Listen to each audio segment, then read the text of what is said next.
السلام عليكم ورحمة الله. أهلا بيكم في مركز جراحات الشخير، وزي ما بنقول بفضل ربنا من نجاح لنجاح.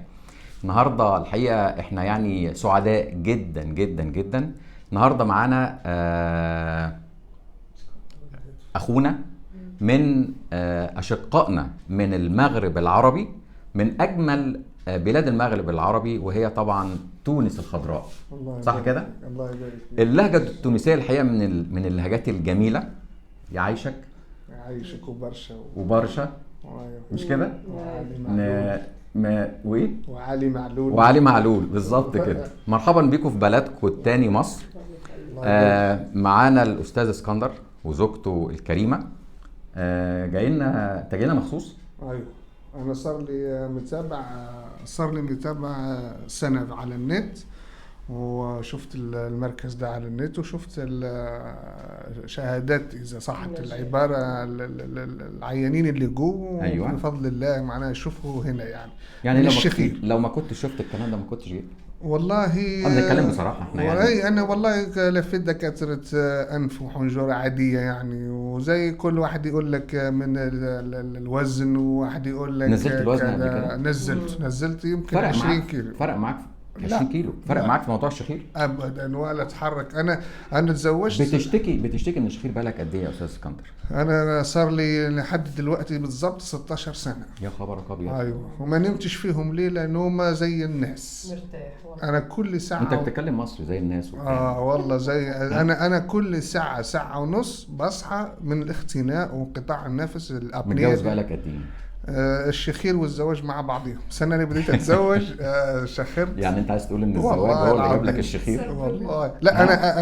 أنا خاطب. ابتدى تدريجيا، وبعدين قلت لها قبل ما تخطب وأنت أنا خاطب أيوة. أنت بتشخر؟ وعانت في الأول. وأنت وافقتي؟ وافقت والله، وافقت. ليه؟ نحب تونس بقى، مش هنقدر مش نتكلم. هو وقت اللي خاطبني يعني لما يكلمني في التليفون يشخر يغفى شوي، بسمعه يشخر هو في التليفون. معقولة؟ والله هو نحن مخطوبين أخف من كده. أما لما وقت اللي عرست دخلت المرحلة رهيبة. المرحلة اللي دخلت فيها بعد قد إيه من بداية الصوت بتاع الشخير؟ يمكن 3 سنوات كده. بعد 3 سنوات؟ 4 سنوات من الشخير. ممكن في الكلام ده مهم. الكلام ده مهم جدا، إن بعد 3 سنين من موضوع الشخير وارتفاع الصوت ابتدى يخش في موضوع الخطورة اللي هو الخنقة، وما بنامش واصحى تعبان، وما بسوقش وحدي، وانام وانا في الشغل. قعدت خايف حتى على شغلي. انا اتقلقت حتى مع رؤسائي في الشغل، يعني اطلب منهم دايما دوام الصبح، الشغل الصبح، وبعد الظهر لازم اروح شويه وكده، وتفهموني. فتره طويله على كده تركت اي ابواب، عملت اي حاجه عشان تحل والله علاجيا رحت الانف والحنجره الاعلى مستوى الحق في تونس، بس مش اختصاص شخير. دول اختصاص لا ما فيش الشخير في تونس، ما فيش الاختصاص، وكله يشوف الوزن شويه زايد. بقى كتير منهم يقولوا لي انت عادي، يعني تكوينك الفيزيولوجي يعني الاورجنز وكذا، اعضاء الداخليه، الانف، كله عادي، ما فيش سبب، انت خف. معناه خس في الوزن. كان الشخير مضايقك بصراحه في الاول؟ والله شوي، مش كتير، بس انا تقلقت عليه. هو ازاي؟ هو معناتها ولا في الصبح تعبان برشا، على طول الام في راسه. اولاده تاثروا، اولادي يعني لما يشوفوه تعبان يتاثروا عليه، معناه يقولوا علاش بابا تعب ديما راسه يوجع فيه، ما ينجمش يسوق بنا الكرهبه.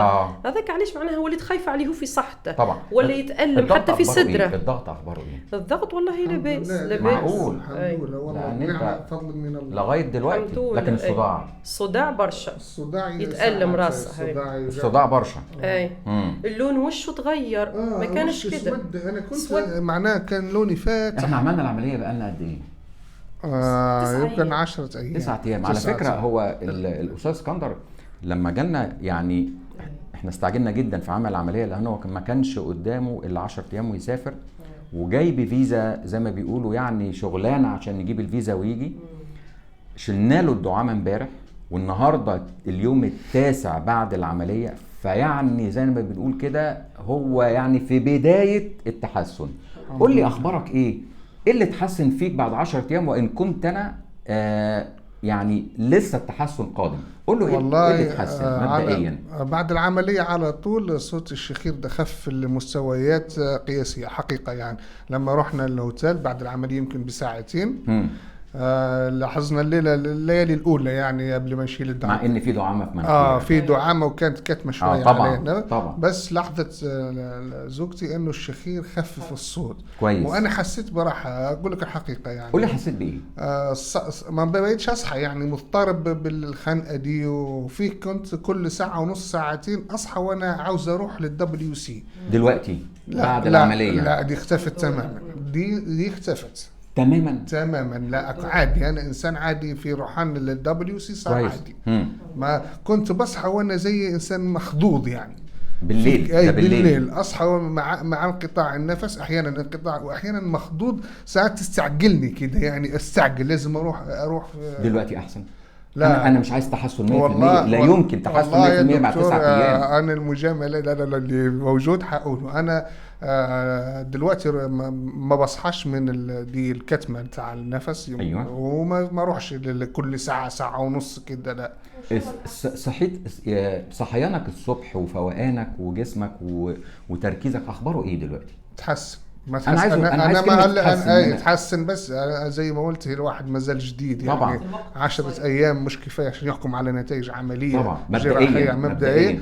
بس ان شاء الله حاسب تحسن على مستوى الالام. خف كتير الام يمكن 80%. جميل جدا. تمام. في 80% اختفى الالم، شويه حاجات كده طبيعيه. وان شاء الله نشوفه في المستقبل ان شاء الله زي ما يختفي الشخير كله يعني ان شاء الله. قولي لي بالنسبه لك يعني مبسوطه ان هو عمل عمليه ومبسوطه أكيد. بالخطوه اللي انتوا عملتوها؟ اي الحمد لله والله فرحانه برشا. حمدول؟ الحمد لله. اسمها حمدول عندكم؟ لله والله دكتور. انا والله الحمد لله والله طمعين في ربي وفيك انت معناها على ما شفت في النت. ربنا يكرمك فعلا ربي يبارك لك ان شاء الله، وربي ان شاء الله نلقوا نتيجه ان شاء الله من حسن الى احسن يا رب ان شاء الله. انا بالنسبه لي النتيجه دي لا تتعدى 50% النهارده. يمكن اقل من كده كمان.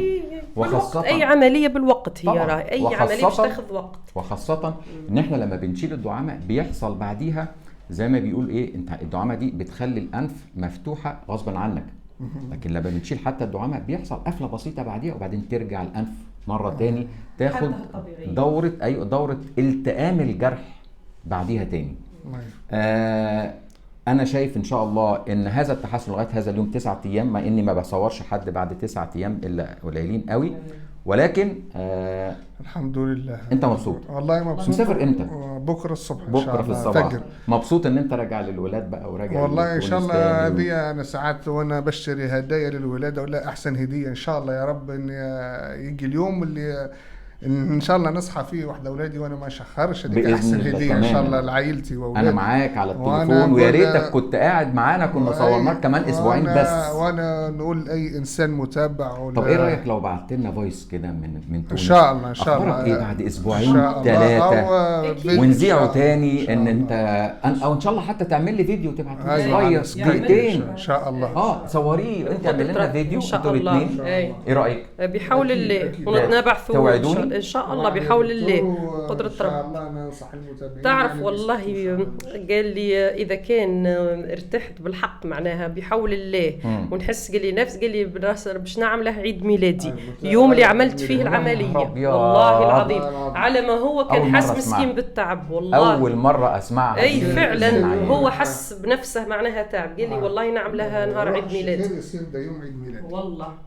أغير. انا مستني تبعت لي فويس من تونس تقول لي اخبارك ايه بعد اسبوعين 3. مش هقول لك بعد يومين 3 لا خلينا نتكلم كلام عملي. ياخذ وقت باش يرتاح. قدرة ربي نتصل به ان شاء الله يا رب.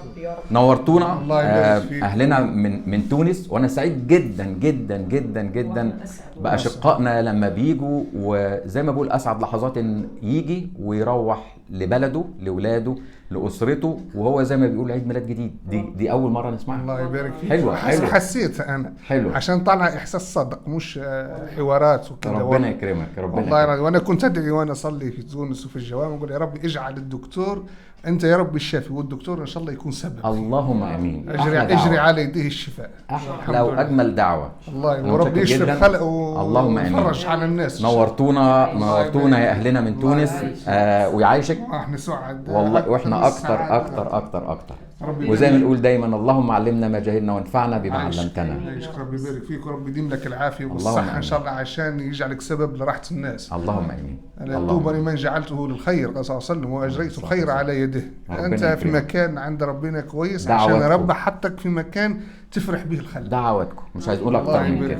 الله ينورك، الله يحفظك، الله يكرمك. ربي يبارك فيك ان شاء الله.